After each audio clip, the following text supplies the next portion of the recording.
Welcome to Think Big with Michael Zellner podcast, sponsored by Sleepy Z's Masonry.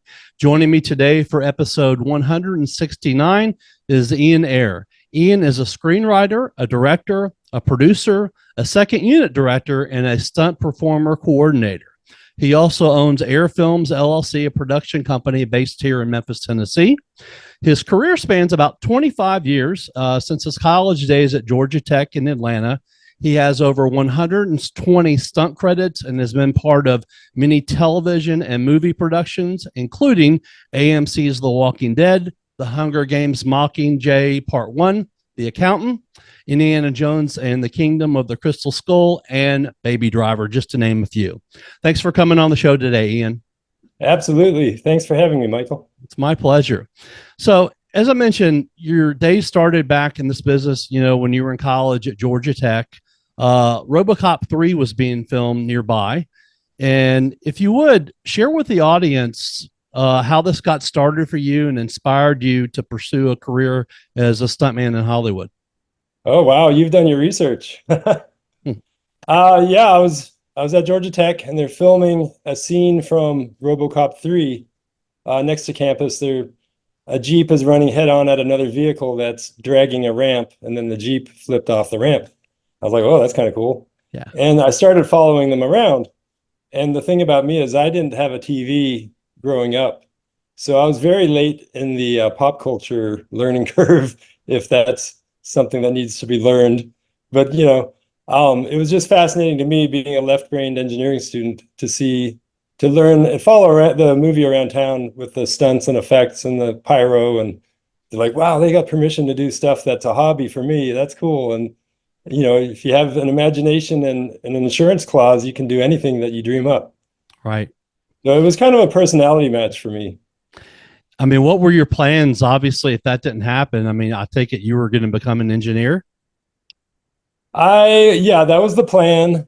But I was a little frustrated because there's lots of jobs that are, I would joke about, I didn't want to be I didn't want to make ashtrays for Fords. Right. I didn't want to make some little insignificant part out of injection molded plastic, Right. Not that it's insignificant, but there's so many thousands of people that work on any one engineering project at that scale. Right. And then you end up being this little tiny part that's important, but that didn't match my imagination and my daydreaming and my hobbies. Well, I always talk about a lot on my podcast, the power of a moment. And, that movie being filmed nearby campus, you getting involved with it, it happened exactly the way it was supposed to happen. With a lot of persistence. So my friend who was in film school gave me the hotline number for extras casting. And it said, mail in your headshot and resume. And I'm like, what's that? So I looked up the casting lady in the phone book. And then I called her every 3 days for 3 weeks, and she didn't mind. I waited till evening, and I was persistent. Finally, on a Friday, she had a cancellation. She said 5:30 tomorrow morning, and I drove downtown, and I got dressed up as a riot cop in this big street battle against RoboCop against these street thugs with tanks, and just my conversations with the stunt people and the special effects people. I was like, those are my people. I got to figure this out. Absolutely. Persistence definitely pays. That's what a wonderful story that is. What has been the most challenging stunt you've ever performed, and how did you prepare for it? My mind goes to a dive job. I was in a kind of a Velcro astronaut suit. The storyline was the space shuttle crashes in the ocean, and the two astronauts have to get out of their escape hatch and float to the surface. So I was going to be one of those astronauts floating to the surface. But I had only recently done my open water PADI certification. And I'd never been to 70 feet. I'd never been in a dry suit. So the day before, we got in a swimming pool with a dry suit, and I got instruction on dry suits for the first time.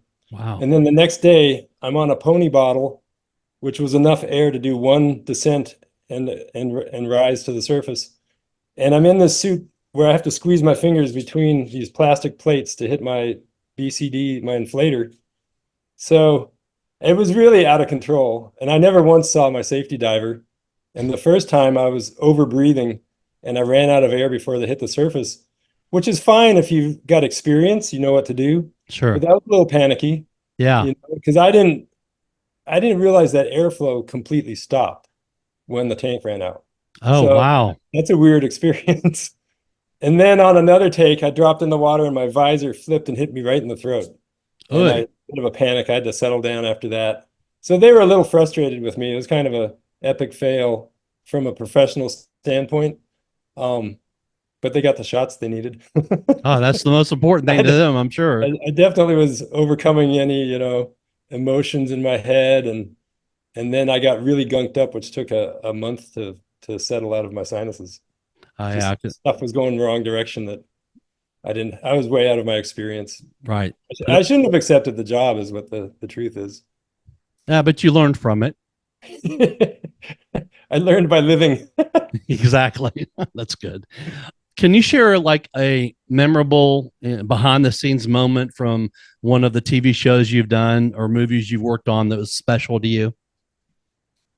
Oh, well, I had the privilege of being part of the first two car chases in Baby Driver. And if you can imagine that dozens of days and dozens of people worked on each car chase, and I worked on, 1 or 2 days. So it was just a little part, but the parts that I did get to see were pretty amazing. So if you've seen the movie, I have. Yeah. when that blue truck gets wedged under the semi, I got to be part of the driving pattern for that. So I got to see the hydraulic device. The blue truck was attached to the car that rammed it, and it Right. was a hydraulic pivot, and it was on caster wheels, so it could roll sideways. And then they would just drive it under the semi, and the semi had a robotic camera system on it. So it was a really expensive gag, but Yeah. really for me with an engineering mind, it was really fun to be a part of. Yeah. I bet that was fun. And that was a great movie. I believe 2017, if I remember right. Something like that, yeah. Yeah. 2017. Yeah. I have a very good memory for dates and stuff like that. So I remember things like that. Okay, Um, good. your YouTube channel, which we talked about before we came on air, you have over 26,000 subscribers, and a Hollywood writer has called your writing, quote, Scooby Doo on steroids, unquote. What do those words mean to you, in your opinion? Oh, well, Scooby-Doo was all about hijinks and who done it. And I guess that particular writing group, the script they were reading is actually the t-shirt I'm wearing, Smash and Run. And it's a Fast and Furious on foot movie. It's teenage crime fighters and parkour, foot chases with the bad guys. And nobody in this particular writing group got it. They didn't understand. It was a bit of a dense script. So, I'm still learning on that area. But it was just constant action. And and it was a cold read. So none of them had a chance to preview it. We had actors in the group and they wanted a chance to learn or practice cold reading skills. So at the end of it, the leader of the group called it Scooby-Doo on steroids. And That's I awesome. don't know that he was necessarily being flattering, but for Right. me, I'm like, yeah, Yeah. I that's a love it. great description. I love it. That's what I write. Yeah. And, and it's something, as we talked about, catchy phrases and catchy names, that's something that sticks with you. So that's what a wonderful way to describe it, whether the person meant it as a compliment or not. Oh yeah. It's a Four compliment to words. you. Perfect. Yeah. Definitely perfect. Tell us about your Doritos contest spec called, quote, Be Brave Daddy, unquote, which Oh, okay. has over 24 million views, and how that came Yeah. about. So my film school was speed competitions and Doritos crashed the Super Bowl. So every year for 10 years, Doritos decided they would crowdsource their ads to compete with Budweiser and Pepsi and Coke but all the car companies, everybody. And it worked for them. And they got a lot of creativity out of the random audience, the amateur, some of them there's a few people that would spend a lot of money and it was their calling card for whatever reason. But generally, Doritos would choose professionally made, cleverly written spots, and they didn't have to have a lot of money spent on them. So I was a part well, as a stunt coordinator, I was a part of a group that seemed to have a lot of success. For about 4 or 5 years, they would have a spot chosen in the semifinals. And one year, at least one year, I don't remember, their spot aired in the Super Bowl and Cool. had 100 million views. And that was this one. That was a Sling Baby, the one where the granny stretches the baby in the bouncer back Yeah, and yeah, okay. launches the baby Angry Birds style towards the Yeah. bully with the chips. So that was actually shot in our backyard. And the next day after the Super Bowl, they ran a second $1 million challenge on Facebook. And that's the challenge we won. So I got 1% of $1 million. It's split up so many ways. And Sure. because I hosted the location and I was the stunt coordinator. So I actually flew that baby on wires. But to get to your question about Be Brave Daddy, after a period of time, I decided I wanted to direct one. And my wife is a dentist, and I don't know, dental stories are always a part of things. And of course, Be Brave Daddy is a most ridiculous, extreme version of growing up and having your tooth pulled by your dad. And Right. then the funniest comment on that one, if you haven't seen it, read the comments. Someone says, "Why didn't it?" Because the dad's trying to earn Doritos from the Tooth Fairy, Right. and you say, "Why didn't you just go buy us, a bag of chips?" So Right. it's definitely nonsensical. But I made those pajamas that the mom, dad, and child are wearing, Yeah. and I designed that stunt. There's actually, if you go on my YouTube channel, there's another behind the scenes video that explains how the gag of dropping the computer monitor out over the banister and pulling the dad almost over the edge. Oh, I got to watch that one. Yeah. Yeah, I love stuff like that. That just, the stuff that makes you just laugh. Yeah. And so I put it on YouTube, and every year it was getting a few hundred views. And after 6 years, I got a notification, some flag from YouTube. And I went and looked and it said 3 million views. I'm like, what does that mean? What do you mean? Because earlier I tried to monetize my channel, and there's some minimum parameters. You have to have 4,000 views and something else. And I was like, I better have it now, 3 million views. Yeah. So I monetized it. And then you can put a little tag at the end. And on my other videos, I just cross-pollinated everything, cross-promoted. And that one just eventually went to 24 million. That's amazing. I don't really know why. I don't know what kicked it off, because it wasn't really, it started, the hockey stick when it just took off. Wasn't near a Super Bowl. So somebody blogged about it. Somebody liked it, blogged about it. I don't know who. And then so that one went to 24 million. And then my other Doritos spot with my kids called Who Wants Lemonade? That one went to 8 million views. It's And over then, not it's over 9 million now. is it 9? Okay. Yeah. Because Yeah. my channel hasn't been growing for years because I switched from making short films to making features. Right. And any content I put up there is for private viewing. I'm testing a trailer or a scene or a marketing or something. So I'm not making short content.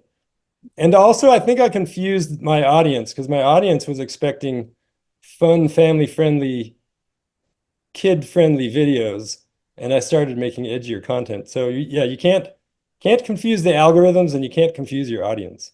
Yeah, that makes sense too.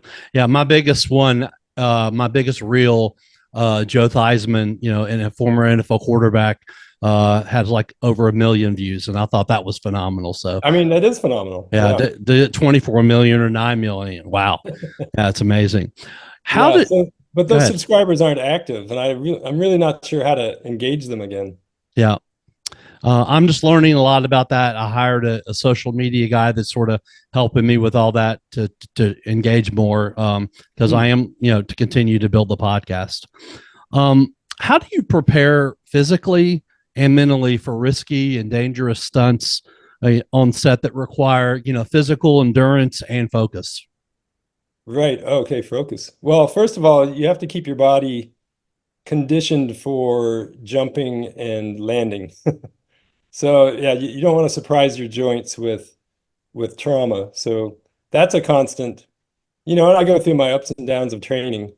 And nowadays I'm more in a management phase with coordinating. Sure. I don't do the stunt so much. But the ones that stay limber and stay fit, they're doing constant movement training, and that's what it takes. If you want, and you never go from jumping, let's say 10 feet. You start at 5 feet and then go to 8 feet. Right. You work up to it in conditioning, and you work up in skill level, and you work up to it in risk taking, because it's all calculated risks based on your confidence in your own abilities, your physical abilities, your mental abilities. But a lot of times, a stunt, they ask, production will ask you to do something you've never done before. So you kind of have to visualize it and weigh the risk based on, and everyone's got a different level of risk, Sure. For me, my risk level is different than others, but that's because I've done a lot of kinds of stunts, from stair falls to being set on fire to crashing cars to water safety. And it's a body of work over many, many years. Yeah, I can imagine. What was getting set on fire? What's that like? You start small. You start with your hand. And I've set my kids' hands on fire. You just need a buffer for heat. And that buffer generally only lasts for about 30 seconds at the most. And it depends on the heat source. There's fuel mixtures that burn less hot, and there's fuel mixtures that burn more sooty and orange, and those are generally hotter. So it depends on the look you're looking for and what the camera sees. And then, you start with the hand and you realize, oh, like, you can sit there and look at it and you feel it getting warm. And then when it gets hot, you shake it off, or you put your hand in a bucket or whatever it is. And you work your way up to more parts of your body. And then the pros, I mean, they're talking about latex masks so you can look like an actor, Right. and an oxygen tank that's hidden. You're breathing through a straw, and for the most part, you're holding your breath, because any air out there that you might inhale could be searingly hot. So you just can't inhale. So you hold your breath all the way through them putting you out. Wow. So that's, when you're trying to hold your breath and you're under adrenaline pressure, situation, you can't hold it as long as you think you can. Yeah, I can imagine. But it's too dangerous to breathe in. So you have to wait until you're out. So Yeah. when they put you out, they start at the head and move down your body. And after they've moved past your head, you can breathe, but you still have to be careful, because it's the vapors that burn. And if a spark or a hot spot, that vapor that's still around your head can reignite. So it's super dangerous. You have to have a team of at least 3. You separate, the fuel applicator person from the safety person with the fire extinguisher or the wet towel or whatever it is, because you don't want them to have any fuel on them. And you separate that from the actual fuel, because you don't want the vapors. Vapors are always heavier than air unless it's hydrogen. Right. Using hydrogen. So you want to make sure there's not a puddle of vapors forming somewhere in the location where a spark could go downhill and ignite that. So there's a lot to think about. It's a lot more than anyone on my end would ever even realize. No. And my son, when he was young, before he had kneecaps, he would yell something and throw himself on the ground. It didn't matter if it was concrete. And I was curious, what are you yelling when you throw yourself on the ground? And he was yelling the file name of my stunt reel. I was like, oh no, there's stuff on there he's not old enough to understand. Right. And, cars and traffic and fire. And I was like, so I had to really be careful and give him instruction and stop letting him see my reel without feedback. Exactly. What are some misconceptions people have about the life of a Hollywood stuntman, and how would you address them? Misconceptions. So the biggest one is probably daredevil versus stunts. A daredevil is often, you're with your drinking buddies and you're not thinking, and you just go do something stupid. Stunts in the movies are calculated. They're thought out. You've got a team that's trained. You practice, you rehearse, and you build up. If it's a wire gag, you're flying a sandbag first before you're flying a person. There's many steps, and it's all very calculated. Very neat. Have you had any close call besides the one you talked about with the water? Other than that, any close calls or accidents while performing stunts? And how did you handle them? Yeah, one year in Toronto, I would just drive back and forth and try and find productions. You glance down the street and you see the big trucks and you're like, oh, and you pull over and you sneak on, you try to talk to the coordinator. I did the same thing in Los Angeles for years. Um, and in Los Angeles, you could get the something called the shoot sheet, and you get a stack of paper from the Stephen J. Cannell building, and it was the film permit office with all the productions permitted for that day. Oh, And in neat. Toronto, they didn't have that. So I was just zigzag. And I kept running into this one coordinator. He's like, how do you keep finding me? I was like, distance. So he hired me. He said, can you jump this alley? And on the ground, it was 11 feet. And I ran and jumped it. And I was like, yeah, no big deal. But 4 days before I did the stunt, and actually, I'd probably already done this. I was rollerblading and I jumped a manhole cover and my feet shot out and I landed on my tailbone in the seated position, Oof. which is the worst position. You have no curve in your lower back when you're in the seated position. So I really pounded my spine. And then 4 days later, my first gag is to drop off a flat roof onto a fire escape landing. And he'd put a 2-inch pad there to land on. But I was very inexperienced in my career. And there's, of course, the metal railing around, and I just landed off balance. And 4 times in a row, my feet shot out and I landed on my tail the same way as I was rollerblading. Oof. So somewhere between those two events, I compressed my L3. And that was the beginning of that day of running and jumping and fire escapes and back and forth and up and down. And in between, I'm laying on the ground, stretching and totally embarrassing myself and the coordinator, but just trying to keep myself functional. And at the end of the day, as the sun's going down, I'm running and jumping this roof to roof. And fortunately, they built me a flat running deck to the edge of the roof. And I paced it off. And I'm pretty good at guessing where, pacing my steps so that I'm not wasting, I'm not jumping from 3 feet before I need to jump, Right. I can get my launch pad good. So I launched over to the other side and they'd built boxes halfway down. It was 2 stories up. They built a box catcher. So if I'd missed or anybody had missed, it's just a safety feature. We would have landed in boxes and been fine, but I made sure I wasn't going to do that. And I landed, I jumped to my feet. I ran around the edge. They said cut, and that was a wrap on the day. And then I could barely get my clothes off. I crawled out of my car into my house, and it was a long recovery. I bet. Chiropractor and stretching, and really, I'd crunched my L3 a quarter inch, so the bone refused. Then the muscle links had to readjust. The nerve had to readjust, and it was it was about 6 months of recovery on that. And then just to kind of use it so I wouldn't lose it, I took a job framing and roofing and just started lifting heavy things, shingles and plywood and hammering all day. And Smart. I rehabbed with a physical job. And then, stunts were still stuck in my head, my brain. So I still pursued it. I think my first job after that injury was crashing a car for a student film. And you had to do that, I guess, because you're like, I follow this guy around. He finally gives me an opportunity. Yeah. Even though I messed up with the rollerblading thing before, Right. I got to follow through, because if I don't follow through, this guy's not going to use me again. Yeah. And what am I going to, stunts, you're going to work hurt. Yeah. And the other thing about stunts is you don't generally acknowledge if you're hurt unless it's so bad you can't, you're not allowed to take the cast off or whatever. Right. So there's stunt people hiding their injuries all the time, because as soon as you turn down one job, then that coordinator is going to think twice about hiring you again. Yeah, exactly. And I bet word probably gets around to other people too. Yeah. So people in Hollywood are afraid to take vacation for the same reason. Yeah. So, How do you and the production team ensure safety while performing, dangerous stunts on set?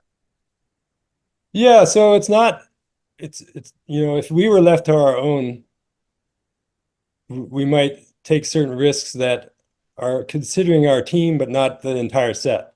And the first AD is in charge of the whole set. So there's a conversation and there's the what ifs.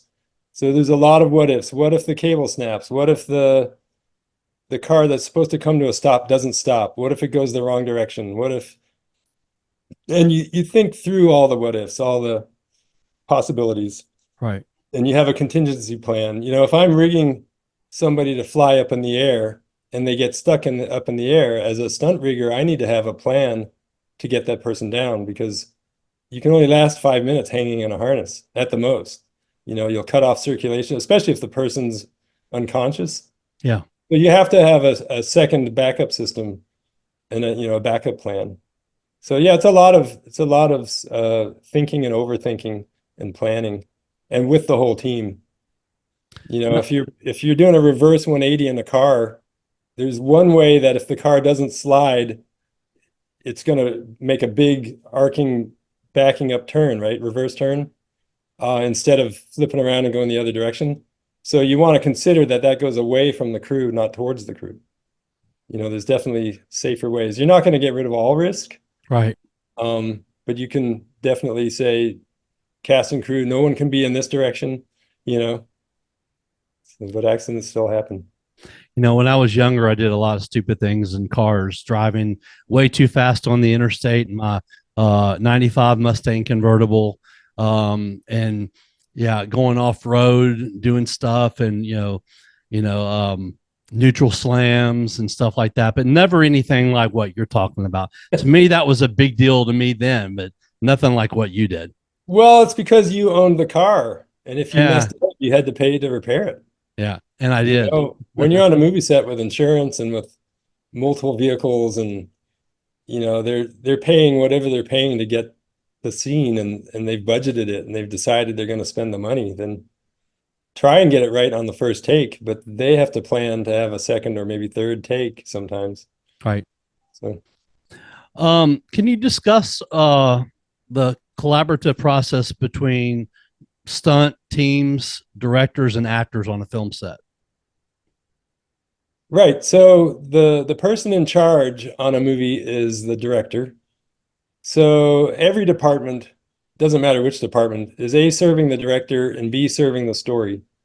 So, sometimes there's a second unit, which is a unit without the main actors, and there'll be a second unit director. And that second unit director serves the vision and the storyboards of the director. But then he's in charge of his set when it comes to the stunt pieces and whatever they're shooting, that doesn't include the main actors. But there's kind of a hierarchy.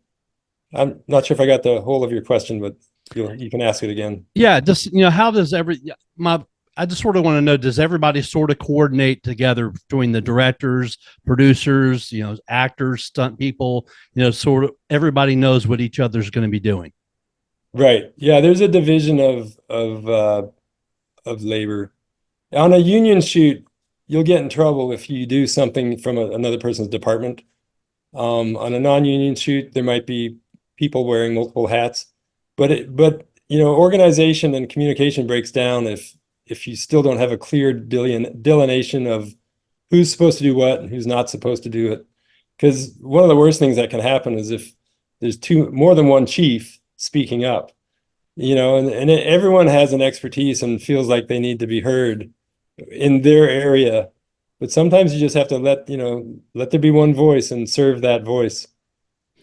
Who is the, like, you would say, in your opinion, that maybe the nicest A-list actor that you got to meet or work with? Oh, that's interesting. So I've only met a few over the years where they actually would talk and chat a little bit. And David Morse was the nicest, gentlest, kindest person I've ever met. And he actually gave me a gift certificate to a spa after the movie. Really? Yeah, that was super nice. Yeah. He's the only one that has been that way. And, you try to keep your distance because in general, if an actor is being quiet, they're practicing their lines. Right. So you don't talk to them. And you don't sit in their chair, and Sure. a lot of protocols. Stunt people have a lot of time off set. And so there's a lot more talking and relationship building between stunt people. Actors, generally, they don't work on any two movies together. So, right. I have a lifelong friend of mine who grew up here in Memphis that moved to LA in the late 90s. And he's been an actor for about as long as you've been in the business. And he never done anything. He's been in a lot of big movies and TV shows, but never gotten any, major parts. But he's been visible, worked with a lot of A-list actors. And he said that he did, I think it was it was a show with Chris Maloney from, it was in Law and Order SVU and now Law and Order Organized Crime. It Okay. was, and he said he was in the uh, trailer and getting his makeup put on, and Chris Maloney just walks in. He goes, "Hey man, what's up? I'm Chris." Like, just like, Oh, cool. and it's so cool. And he said he's met with a lot, and worked with a lot of people that have been super nice and helpful. And then there's some, that weren't mean, but just weren't overly friendly. Right. But one thing he told me is he said that you can't be a fan when you're on the set because you have to act like you've been there. Right. Because they're not looking for you to come up and ask to take a picture or an autograph or something like that. No. And even in public, like in in Venice, no, sorry, what am I thinking of? Malibu.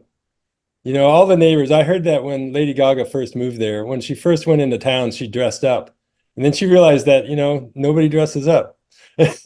And all the people who live there just know to leave the celebrities alone and let them live their life and be chill. I was at the grocery store in Malibu once at the meat section, and Matthew McConaughey was right next to me, and he was so dressed down and casual, and he was whistling, and I was just like ignoring him and trying not to be weird. And sure, I wanted to say something, yeah, but no, just leave him alone. I got to meet back in the late '80s. They filmed Great Balls of Fire here, and Dennis Quaid played Jerry Lee Lewis. And he was dating Meg Ryan at the time. Oh wow! And I was on Beale Street waiting to go in to a blue show, and I was with a friend of mine, and the line was probably 30 deep, and I saw this couple walk through the front of the line and just walk directly inside. And I looked at my friend, and I said, "That's Dennis Quaid." He goes, "Are you sure?" I go, "Positive." I saw his face, even though his hair was bleached blonde at the time, like Jerry Lee. So we walk in, and couldn't find them downstairs, and we go upstairs to the balcony, and the two of them are sitting by themselves. And so my friend was like, "Let's go talk to him." I go, "No, it's not bothering me." He goes, so he walked over there. So I went over there with him, and Dennis Quaid was so nice. He said, "Hey, Meg just got into town. We're sort of just chilling." He was in a roundabout way saying, "Leave us alone," without saying, leave us, without being mean about it. Yeah. And so we got autographs real quickly. And then my friend started wanting to talk to him like about guitars. Oh. Because he was, acting like he was playing the guitar in the movie. Yeah. And I said, "They want to be alone. Let's go." And I just never forget, as we were walking away, I turned around and Dennis Quaid looked at me and just winked, like saying basically, "Thank you." Nice. He knew that I got it, but my friend didn't get it. But yeah, that was just a fun experience. God, I can't believe that's been so many years ago. Yeah. I was young at the time. Yeah. That's a long, wow. 80s. Yeah. Late 80s. Yeah. So I think I was 20. Yeah. When that movie came out. So yeah.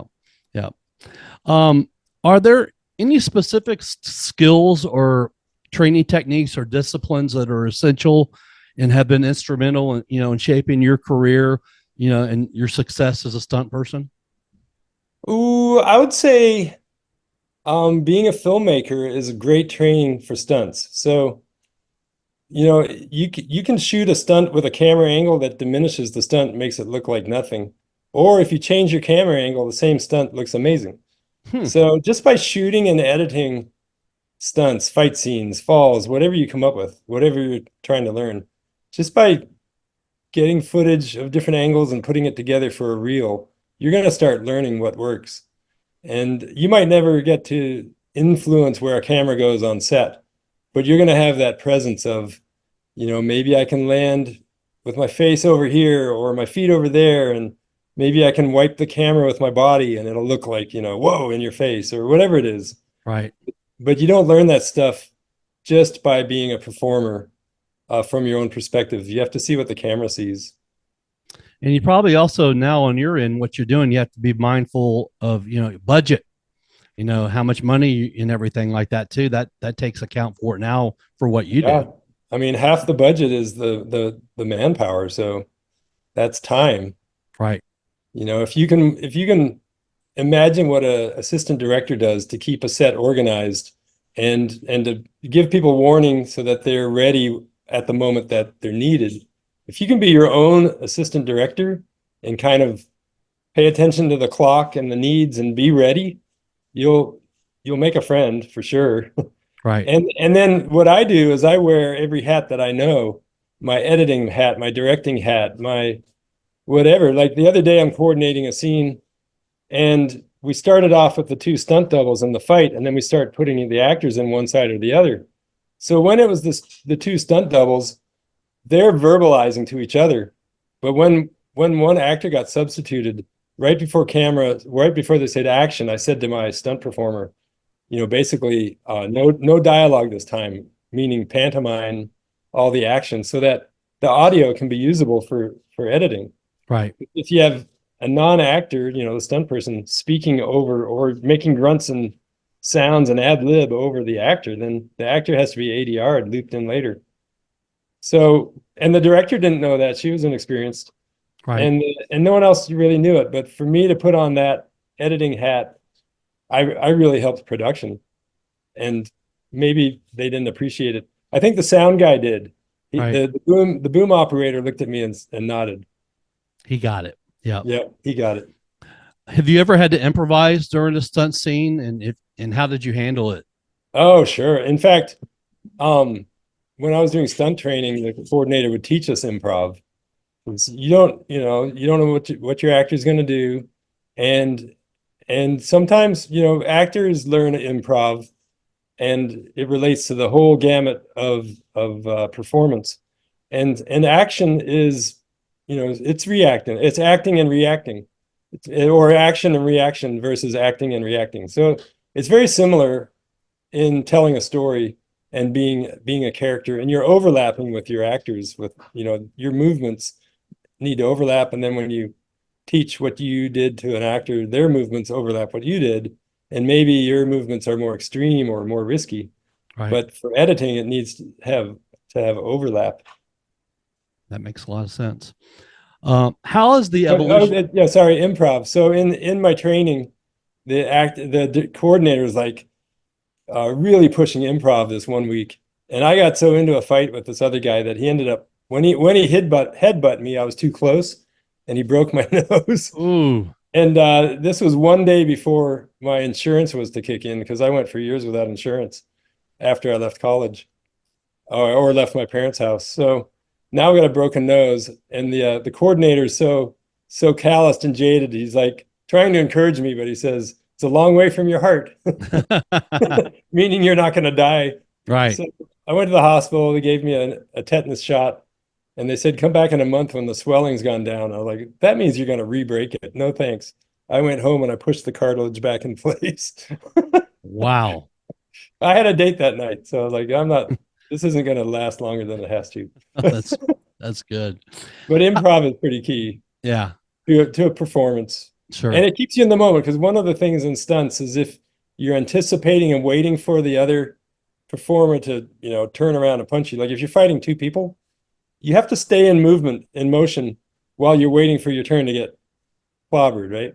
Right. So then you're thinking of, well, maybe if I'm stumbling and I'm like acting incoherent and I'm looking at my feet, and at the last second I look up and here comes the punch. And, so it's called, when you're anticipating, it's called having egg on your face.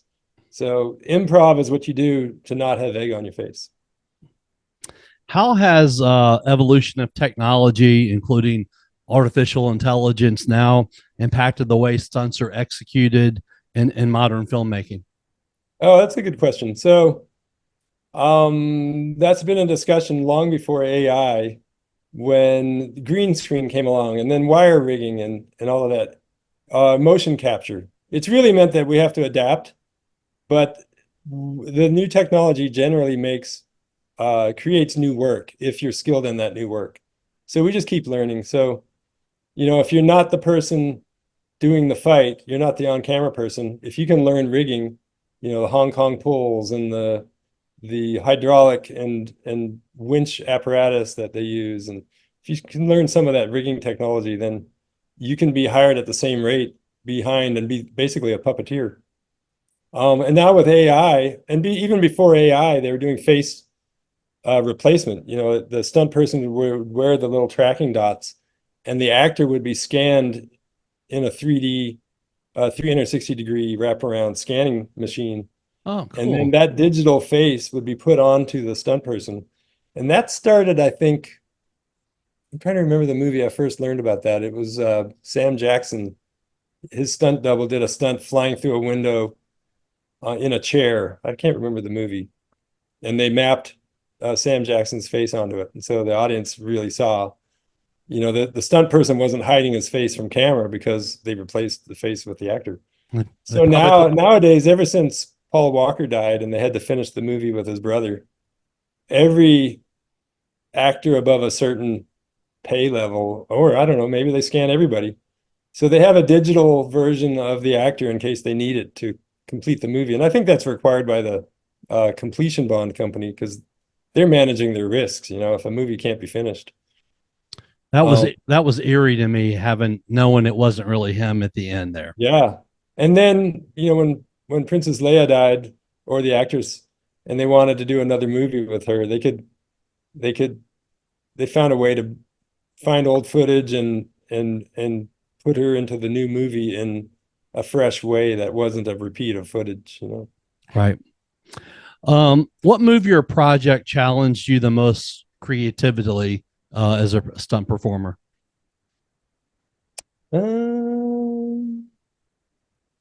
I think I get the most challenge from coordinating, and I got the most opportunities to coordinate through learning how to rig. And I started small on that, student films, and then Zach King was always creating opportunities for me, and they were often beyond my ability or my equipment list. So I'd bring in more experienced riggers, and then over time, two of those riggers started hiring me back because they saw that I was a go-getter and I'd learned a few things. And um, remind me of the question. What challenged you the most creatively? Oh, so building up to, sometimes I'm coordinating a stunt that I'm not quite familiar. I don't have the best plan or whatever. So the one I'm thinking about, I got to crash an ambulance into a police car with a fireball. And so I hired another coordinator to come in for the day. And I basically said, I'm paying you to be my mentor. So watch my back and double check my plan. And I haven't done something this big before. So but I'm getting you paid for a day. So and Right. actually I gave him other days plus travel. So it was kind of a symbiotic relationship. And I got to, instead of giving that stunt away, I got to do it. And that's how I figured it out. So, Awesome. What sets apart a great stunt sequence from an average one in terms of audience impacted storytelling? yeah, well, a lot of times it's camera angle. A low angle will sell a car slide more dynamically than a high angle, and you can't afford to shoot it twice with two camera angles and figure it out later. You have to kind of maybe pre-visualize the stunt in advance and play around with it when it's at the storyboard level.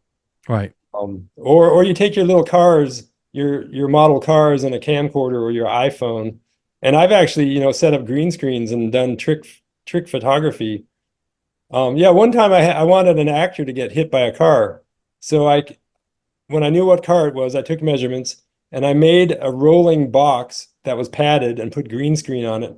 And then I just ran it at foot speed into the actor and let him bounce off it and land on a pad. And then we sped that up and matched it, without camera stayed locked off.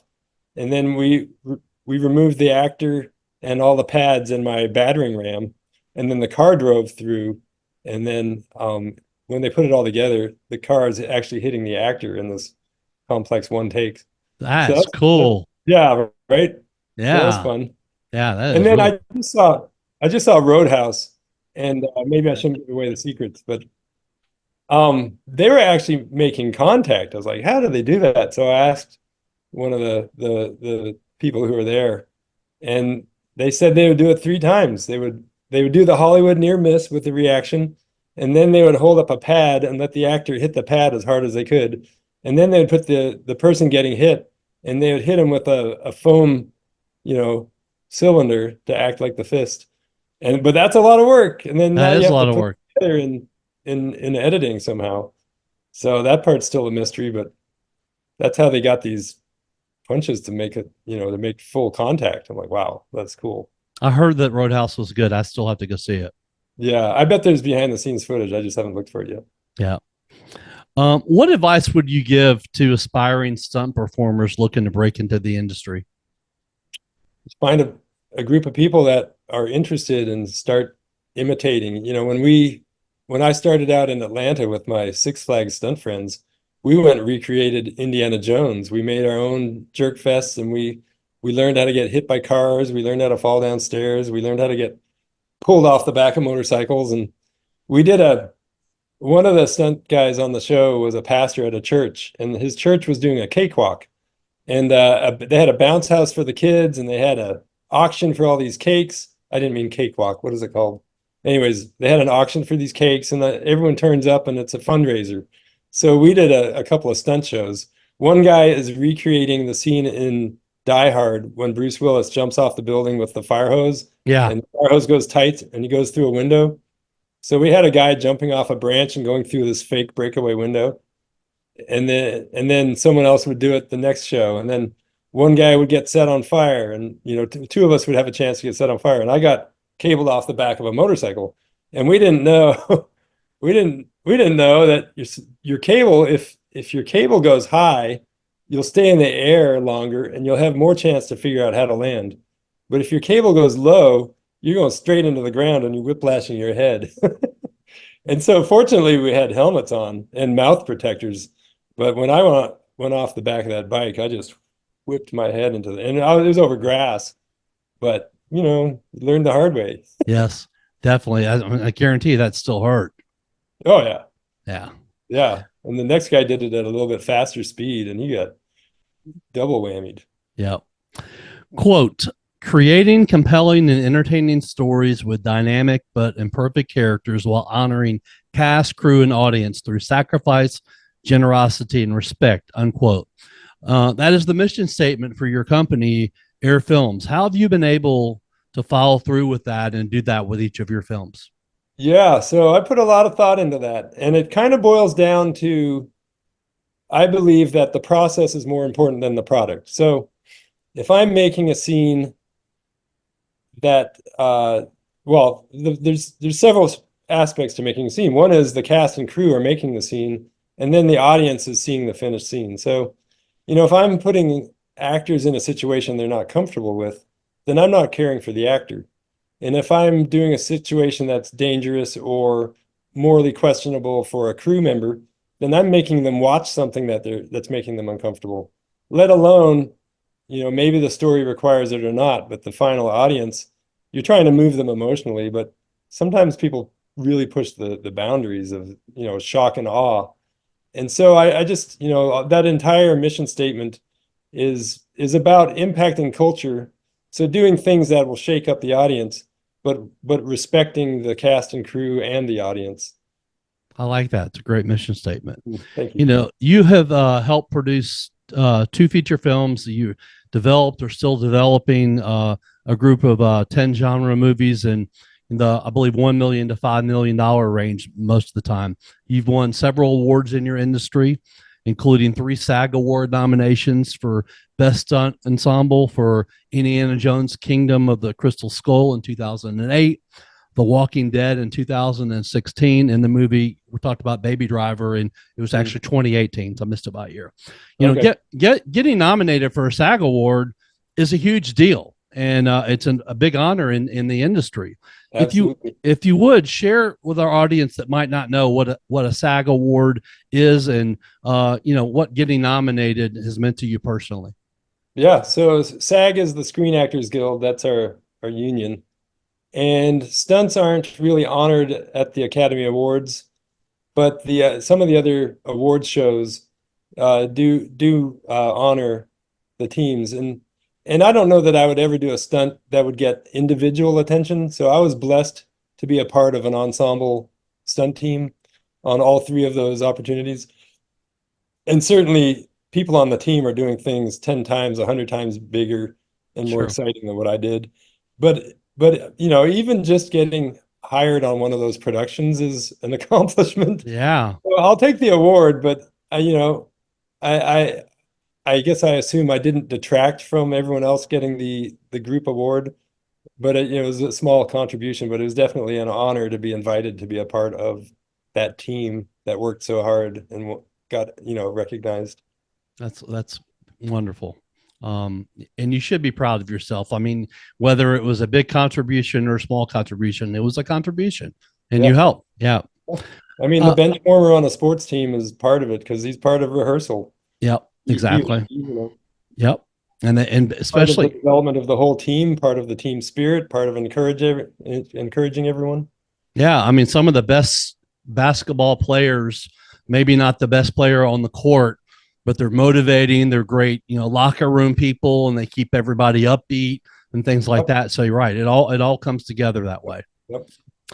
Tell us a little bit about some of the projects you've done at Eyre Films, and I know that you had a screening, I believe, in April at the Malco, Yep. and some of the things you have upcoming in the future too.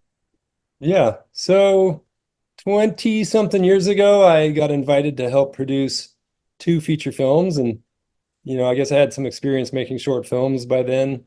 And, everyone I met at the Batman Stunt Show in Atlanta, that I stayed friends with, we were all filmmakers at heart. So, and they give advice to film students, no stunts, no animals, no children. Well, we were eager to break the first rule, and sometimes we broke the other 2 rules, and we were willing to because we knew those, at least action, that's what sells Sure. a B movie for sure. And internationally, it translates the best. Dialogue, humor doesn't translate very well at all if it's a dialogue based joke. If it's a physical joke, then yeah, that translates because there's no language. So we just had this priority to add stunts to everything. And there was this Western, the professor knew a historian who had, props, weapons, costumes, horses, and a few sets in his backyard. And he said, if we just use what we have for free, we can make a Western for $10,000. And because the professor had the students to be the crew. So it started that way. And then they brought on, well, they were trying to get a DP, and the DP said, I'm not messing with a $10,000 feature. Right. But my assistant, who's an understudy, he might be interested. And that was my friend, Steven. And so Steven took the job, and then, he starts talking them into, well, we're doing a Western, you got to have a shoot 'em up. And then he needed help. So he brought on 4 of us friends from Atlanta. 2 of them were musicians. I was a producer and knew a little bit of stunts back then. And Aaron was an actor and a project manager, and also a stunt performer. And so we just started building out this team, and we spent more than 10,000. We spent about 35,000 and got about 2/3 of the movie in the can. But it was starting to look, interesting. So Steven edited all winter, and he did some rewrites with the writer. And then the next year we came back and spent 2 to 3 times the first year. We reshot some scenes, and now we had a really decent movie. But the 2 mistakes we made, no stars, and the footage the cameras we shot on weren't future proofed, so we couldn't afford film, and HD, we couldn't afford HD. Or HD, I don't know. Progressive wasn't even out yet, so this was 2002. So we were right on the edge of, we didn't want to use a camcorder. We were using a semi-professional camera with interchangeable lenses. And we knew that if we lit it nicely, it would look pretty good. But it was still standard def, interlaced 480 vertical pixels. So, and years later, Steven, worked really hard on editing it. It came out in Blockbuster and Walmart. We sold, I think, 8,000 copies. But if you do the math, that paid for maybe the first year's budget, but not the second year's budget. Right. So, and because lots of reasons, but it kind of reached the maximum sales it was going to make. Yeah. The producers would fly the actor out to different Wild West events all around America, and they spent a lot of money selling it, and had articles written in Wild West magazines and single action shooter magazines. And, it ran its course, and they were underwater. Right. So for 15, 20 years, that bugged me, about 15 years. So 3, 4 years ago, I started researching digitally blowing it up, but not stretching pixels, creating new pixels. And this was AI was just starting to come out. So I was an early adopter of this AI technology, and then over time they added features, and the features made my job easier. So now I have a deinterlaced progressive 1080p edit of the movie. I rescanned all the 70 hours of footage. Sorry, Wow. 70 tapes, 35 hours of footage, Right. and rebuilt the movie, tightened it up, new graphics, sweetened the music. And we had lost a lot of, we didn't have the original edit. We didn't have separate, music, dialogue, and effects tracks. So it's as good as it's going to get now. But I Right. wanted people to be able to see it on the big screen. So we projected it here in town, and about 50 people came out, and we had live music and the red carpet experience with a photographer and a Neat. videographer, and one of the producers who I hadn't talked to in 20 years and was super skeptical and just really kind of miffed that he'd been ignored for 20 years and the movie made no money. And his wife was anti-Hollywood, and he felt like he was going to be embarrassed. And he came up, and he and his wife had the best time. They were so happy to see somebody enjoying the movie in a crowd on the big screen. And so it was worth it just to do it for him. But we're still in the process of marketing and trying to get it to more audience and make our money back. But at least this round two, we spent what, a third of the first year's budget. So Right. we don't have to make that much back. The first 20 years ago, that's a tax write-off. Yeah. Uh, it would be nice to, it'd be nice for me to prove that I can make an investor some money. It's easier to raise money when you can prove that you paid off the first investor. Definitely. So What are the most important lessons you've learned in life? lessons in life. Well, it's cliche to say listen more than you talk, but really, my pastor in LA said if everyone was just 51% generous and gave just 1% more than they took, the whole world would be a better place. Right. So, my wife and I, we really try to practice giving a little bit more than we take. And I think we're getting better at it. And we're trying to teach our kids, give as much as you can, more than you take. But if everybody did it just a little bit, think about how much Oh difference. yeah. That would make a huge difference for sure. Yeah. How can people find you on social media, including if they want to get on your YouTube channel? Yeah, sure. I think the best way to find me is eyrefilms.com, and my last name is Eyre. So I'm pretty sure most of my projects and links and news articles and blog and links to Facebook and YouTube and LinkedIn and Twitter and Instagram, I think, and I'll keep updating that, but everything should be there. And when you go there, you'll get a pop-up screen that invites you to my newsletter. So Okay. Awesome. yeah. And I recommend people go into the YouTube channel because there are lots of funny videos on there to watch. So make sure. And I didn't know Yeah. yeah, especially if they're when your kids were younger. So that's pretty cool Oh too. yeah. If you That's all. search by most popular, you'll get the 24 million views one followed by the 8 million views one. But two of the most recent videos are short films shot locally in Memphis with local cast and crew. So one of them's called Be Mine, and it's basically a fight scene that we rehearsed in my backyard, and we made a short film out of it. And the other is Pray for Mason, and that's a feature film in the works. And last year we shot a proof of concept, and we're trying to finish that proof of concept. So look on Eyre Films for details for crowdfunding, and we're actually going to crowdsource the ending to that short. So we're gonna have a vote on the best screenplay submitted Oh, to neat. finish the short film. But it has to hit the theme, which is loving your enemies, even if your enemy's trying to eat you. Okay, I like that. I'd like to thank the sponsor once again for Think Big with Michael Zellner, which is my company, Sleep Easy's Masonry. And we service the entire Memphis, Mid-South area, including West Tennessee, North Mississippi, and Eastern Arkansas. We're a member of the West Tennessee Better Business Bureau and the West Tennessee Home Builders Association, and also the Mason Contractors Association of America. whether you're looking for brickwork, stonework, concrete, cinder block, big or small job, from one brick all the way up to bricking a whole entire home. We do it all. And our motto is, Sleepy Z's Masonry, you'll rest easy with us on the job.